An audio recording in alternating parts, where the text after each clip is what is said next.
The data of life is transferred from parent to child. That's how it works. But we have no heirs, no legacy.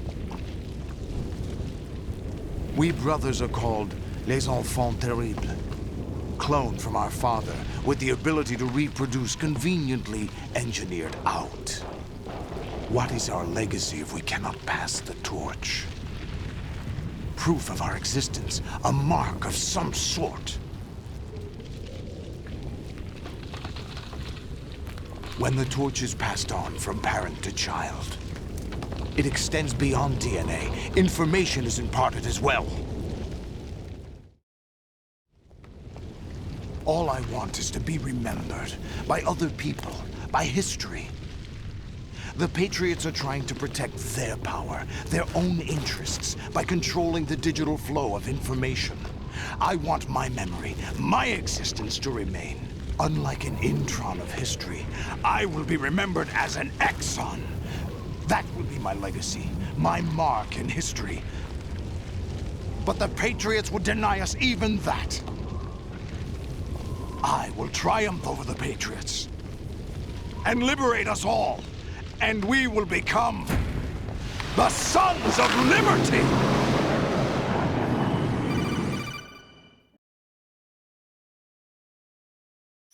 Raiden, are you receiving?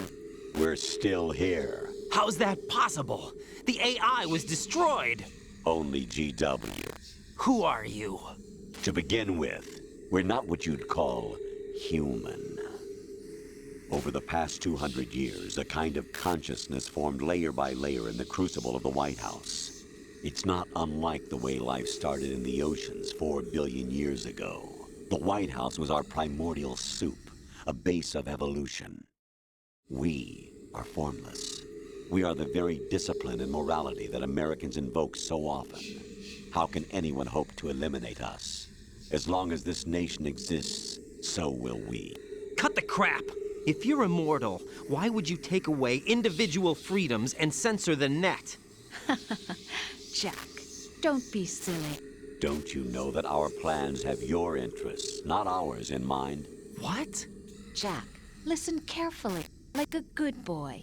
The mapping of the human genome was completed early this century. As a result, the evolutionary log of the human race lay open to us.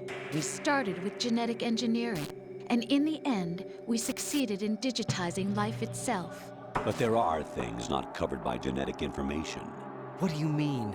Human memories, ideas, culture, history. Genes don't contain any record of human history. Is it something that should not be passed on? Should that information be left at the mercy of nature? We've always kept records of our lives, through words, pictures, symbols, from tablets to books. But not all the information was inherited by later generations. A small percentage of the whole was selected and processed, then passed on. Not unlike genes, really. That's what history is, Jack. But in the current digitized world, trivial information is accumulating every second, preserved in all its triteness, never fading, always accessible. Rumors about petty issues, misinterpretations, slander. All this junk data, preserved in an unfiltered state, growing at an alarming rate. It will only slow down social progress, reduce the rate of evolution. Right. You seem to think that our plan is one of censorship. Are you telling me it's not? You're being silly. What we propose to do is not to control content, but to create context. Create context. The digital society furthers human flaws and selectively rewards development of convenient half-truths. Just look at the strange juxtapositions of morality around you. Billions spent on new weapons in order to humanely murder other humans. Rights of criminals are given more respect than the privacy of their victims. Although there are people suffering in poverty, huge donations are made to protect endangered species. Everyone grows up being told the same thing. Be nice to other people. But beat out the competition. You're special. Believe in yourself and you will succeed. But it's obvious from the start that only a few can succeed. You exercise your right to freedom, and this is the result. All rhetoric, to avoid conflict and protect each other from hurt. The untested truths, spun by different interests, continue to churn and accumulate in the sandbox of political correctness and value systems. Everyone withdraws into their own small gated community, afraid of a larger forum. They stay inside their little ponds, leaking whatever truth suits them into the growing cesspool of society at large. The different cardinal truths neither clash nor mesh. No one is invalidated, but nobody is right. Not even natural selection can take place here. The world is being engulfed in truth. And this is the way the world ends. Not with a bang, but a whimper. We're trying to stop that from happening. It's our responsibility as rulers. Just as in genetics, unnecessary information and memory must be filtered out to stimulate the evolution of the species. And you think you're qualified to decide what's necessary and not? Absolutely. Who else could wade through the sea of garbage you people produce, retrieve valuable truths, and even interpret their meaning for later generations? That's what it means to create context. I'll decide for myself what to believe and what to pass on. But is that even your own idea? Or something Snake told you. That's the proof of your incompetence right there. You lack the qualifications to exercise free will. That's not true. I have the right. Does something like a self exist inside of you? That which you call self serves as nothing more than a mask to cover your own being. In this era of ready-made truths, self is just something used to preserve those positive emotions that you occasionally feel. Another possibility is that self is a concept you conveniently borrowed under the logic that it would endow you with some sense of strength. That's crap! Is it? Would you prefer that someone else tell you? All right then. Explain it to him. Jack, you're simply the best, and you got there all by yourself. Oh, what happened? Do you feel lost? Why not try a bit of soul searching? Don't think you'll find anything, though.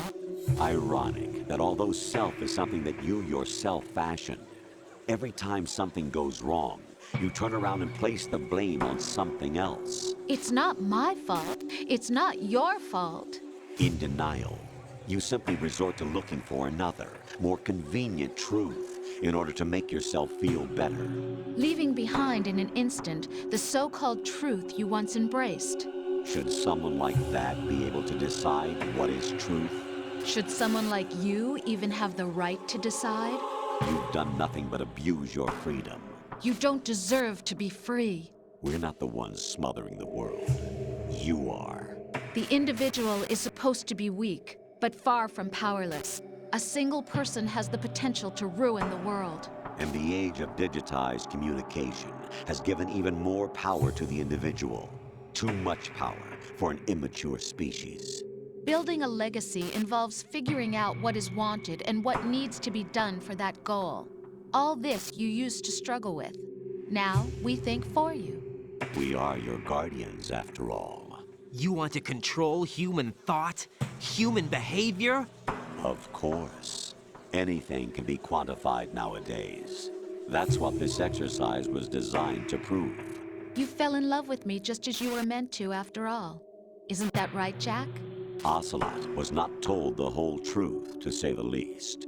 We rule an entire nation. Of what interest would a single soldier, no matter how able, be to us? The S3 plan does not stand for solid snake simulation. What it does stand for is selection for societal sanity. The S3 is a system for controlling human will and consciousness. S3 is not you, a soldier trained in the image of Solid Snake. It is a method, a protocol that created a circumstance that made you what you are. So you see, we're the S3, not you.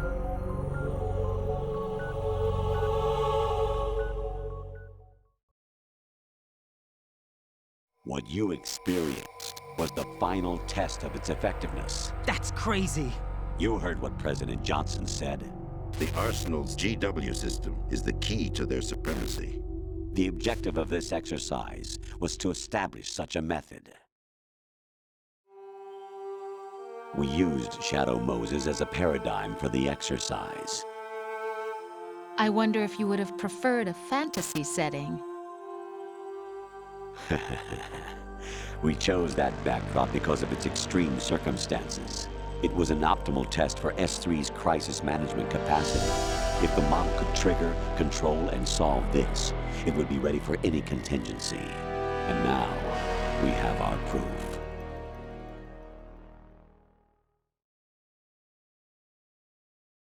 Raiden, there are also reasons behind your selection. Solidus raised plenty of other child soldiers. Do you know why we chose you over them? It was because you were the only one who refused to acknowledge the past. All the others remember what they were and pay for it daily. But you turn your back on everything you don't like. You do whatever you like, see only the things you like, and for yourself alone. Yes, Rose can attest to that. You refused to see me for what I was. I lied to you, but I wanted to be caught. You pretended to be understanding, to be a gentleman. You never made a conscious attempt to reach out to me. The only time you did was when I gave you no choice but to do so. I was just trying not to. What? Trying not to hurt me? Dear, the one you were trying not to hurt was yourself. Avoiding the truth under the guise of kindness is all that you did. It occurred to you to do nothing but look out for yourself. Even if you claim that it was for my sake, that feeling was nowhere to be seen. In the end, everything was for your sake. I was never part of the picture. Exactly right. So you see, you're a perfect representative of the masses we need to protect. This is why we chose you. You accepted the fiction we've provided, obeyed our orders, and did everything you were told to. The exercise is a resounding success. Didn't I tell you that GW is still incomplete? But not anymore, thanks to you. Your persona, experiences, triumphs, and defeats are nothing but byproducts. The real objective was ensuring that we could generate and manipulate them. It's taken a lot of time and money, but it was well worth it considering the results. I think that's enough talk. It's time for the final exercise. Raiden, take Solidus down. Think again. I'm through doing what I'm told. Oh, really? Aren't you forgetting something? If you die, my child dies. The termination of vital signals from your nanomachines means the death of Olga's child. Not to mention the death of Rose. She's wired the same way. Rose, does she actually exist? Of course I do, Jack. You have to believe me. Damn! It will be a fight to the death. Solidus at least wants you dead. We will collect the necessary data from this last fight. Then we'll consider the exercise closed. So, Jack the Ripper, will it be Solidus, the Patriot's creation, or you, Solidus's creation? Our beloved monsters, enjoy yourselves. Jack, my son. My clone brothers and I are called monsters, replicates of evil genes. You are one of a kind, but still a monster, shaped by a dark and secret history. We need to decide which monstrosity will have the privilege of survival. By the way, Jack, I was the one who killed your parents.